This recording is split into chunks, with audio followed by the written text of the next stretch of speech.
Hello fellow Earthlings, it's Libs, and today I'm going to be doing my winter reading wrap-up.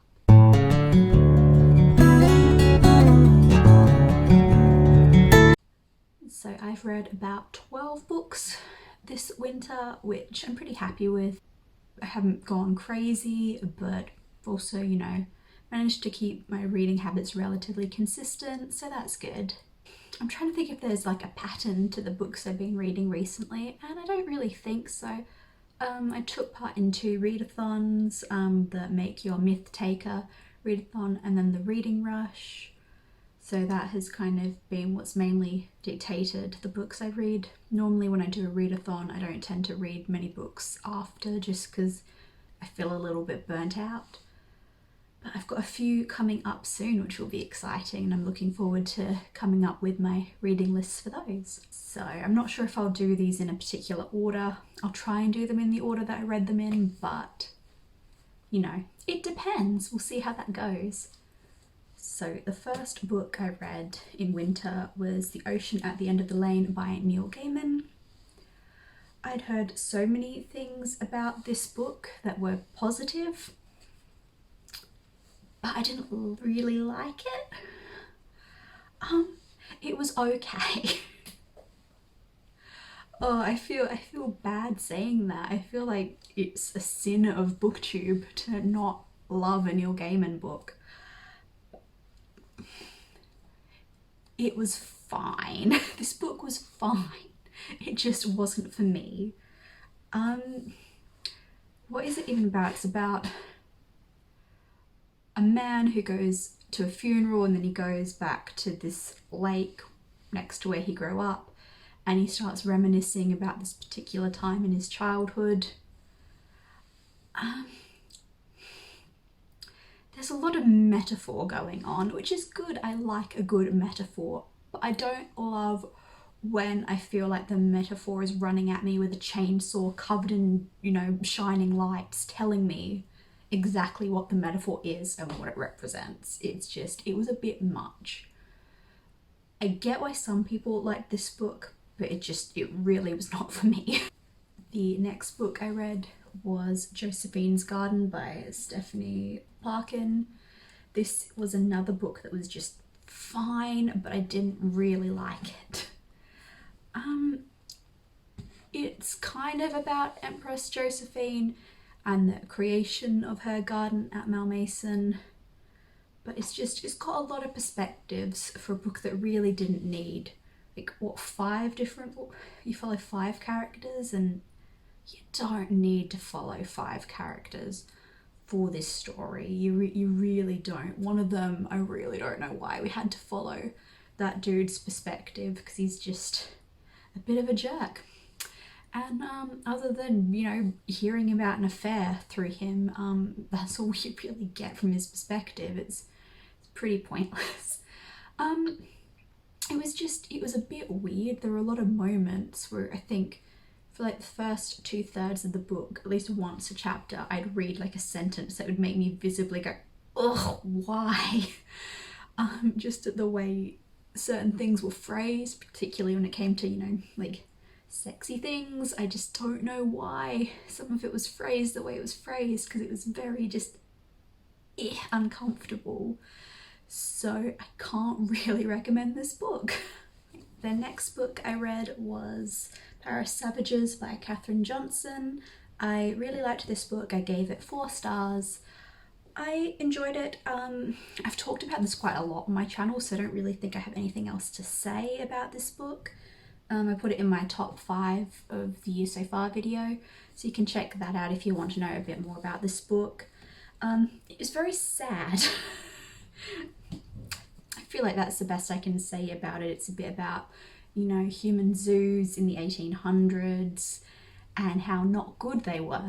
My favourite book of the year so far is still Codename Helene by Ariel Lehorn. I love this book so much. I have talked about it in probably every other video I've posted on this channel so far. So if you don't know what this is about, you need to watch some of my other videos and subscribe and all that jazz. But no, this is a fictionalized story about Nancy Wake, who was a real person. She's essentially my favourite human being of all time. And if you don't know anything about her, you should really Google her because she was awesome. And I loved this book. It was so great. It even had a romance in here that actually made me swoon, which was a new feeling. I'm not used to that. But no, Nancy Wake was integral to the war efforts in World War II. She was super awesome, and you know, she's just, you know, this awesome Aussie who drank a lot, swore a lot, was just generally awesome. Next, I think I read Who Do You Serve, Who Do You Protect, which you can get at the moment as a free ebook from Haymarket Books. I think that's the name of the company. It's a collection of essays and reports about police brutality in America that was published in 2015, but it's still painfully relevant, and I would highly recommend it. Next, I think the next book I read was, this probably is not in order at this point, I can't remember. But I reread The Virgin Suicides by Jeffrey Eugenides. This is one of my favourite books of all time, so I'm glad I had the chance to reread it. It's about the Lisbon girls who kill themselves, that's lovely. And it's about the boys who lived opposite, who kind of just watched as things got worse and worse for the girls leading up to their deaths, and exploring, you know, the pains of growing up, really. And it's a beautiful book, and I would highly recommend it, although it is quite sad. I also finally got around to reading Wolf Hall by Hilary Mantel. I'm incredibly proud of myself for actually reading this book because it's a whopper. I generally avoid really chunky books, but everyone, you know, raves about this book, so I felt like I had to read it. I really, really liked it. It's about Oliver Cromwell. No, it's not. It's Thomas Cromwell, isn't it? Why do I always get them mixed up? Yeah, okay, definitely Thomas Cromwell. There is a big difference. A very big difference. This explores his life as he sort of gets wrapped up in the Tudors and, you know, Anne Boleyn becoming queen, and he's kind of quite a sneaky person, and I really enjoyed this. If you don't like historical fiction, you're probably not going to be able to get through this book because it is quite slow and it's going into a lot of the details. And if you don't know a lot about this time in history, you might struggle a little bit, but I really enjoyed it and I'd recommend giving it a shot. I think this was the worst book I've read so far. So far in winter. Well, in winter, it's no longer winter now. That's The Lifted Veil by George Eliot. This is a tiny little book. It's only 2 chapters. I've already forgotten what it's about and I only read it, you know, a month ago. There's this guy who can kind of see the future a little bit, and it's boring. It's really, really boring. If you want to start reading George Eliot, I'd say don't start with this one. It's just... I don't remember what it was about and I read it so recently. I don't recommend it. But a tiny book that I did really love was Africa's Tarnished Name by Chinua Achebe. This is a collection of 4 essays that he wrote about Africa's tarnished name, and they're all amazing. I would highly recommend it if you want to read anything by him. It's made me really curious to read some of his fiction.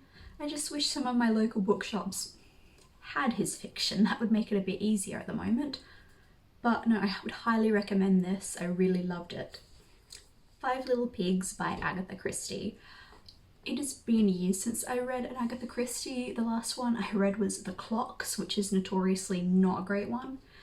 But this was great. I did guess the ending, but with Agatha Christie's I tend to have like 2 main suspects going in towards the end, and it made perfect sense in this one actually. So I was very proud of myself. I really enjoyed this book. I flew through it. It's about a young woman whose mother died in prison, and she has a letter from her mother that was written to her years before saying that she was innocent. So she goes to Poirot to get his assistance in figuring out the truth. And it's a really great book. I would definitely recommend it. There was only really one moment that made me go, oh, that's a little sexist. I finally got around to reading Before the Coffee Gets Cold by Toshikazu Karaguchi, and it's translated by Jeffrey Trusselot, something like that. I didn't really know how to rate this book. I rated it up to 4 stars, but really it was more like a 3.5 for me. I enjoyed the story, but the prose wasn't quite for me, but I'm not sure if that's just because it's translated. I haven't really read enough Japanese translated to English books to really know the style, so it's a bit hard to judge that. But the actual story I really enjoyed. You have 4 different people who decide to travel in time at this magical little cafe, and each story progressively hits you harder and harder in the gut. The first one I was a bit like, that's fine. It was more about explaining the rules of time travel, and you know, the emotional core wasn't really there that much. But each one after that really starts to get to you a little bit, which I enjoyed. You know, sometimes you want to get punched in the gut by a story you weren't anticipating to hit you like that. But I enjoyed it. I think if you're curious about it, you should read it, because yeah, I enjoyed it a lot. And the last book I read was Warbreaker by Brandon Sanderson, which you can read for free on his website, and I would recommend doing that if you're like me and have committed the cardinal sin of never having read Brandon Sanderson before. I really enjoyed it. I was not expecting to. I'm not the biggest fantasy person, but I really, really liked it.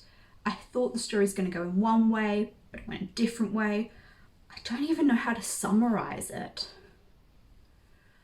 There are just a lot of twists and turns. There's this kingdom who've promised to marry the eldest daughter to the king of this other kingdom, but they don't like each other. And the king of the first kingdom, this is going well, the king of the first kingdom doesn't want to send his eldest daughter because he, you know, likes her too much, so he sends his youngest daughter instead. And it's good. It's really good. I would definitely recommend that one. And I think those are all the books I read in winter. Really hope so. I'll feel very silly if I've forgotten any. And I shall see you next time. Bye.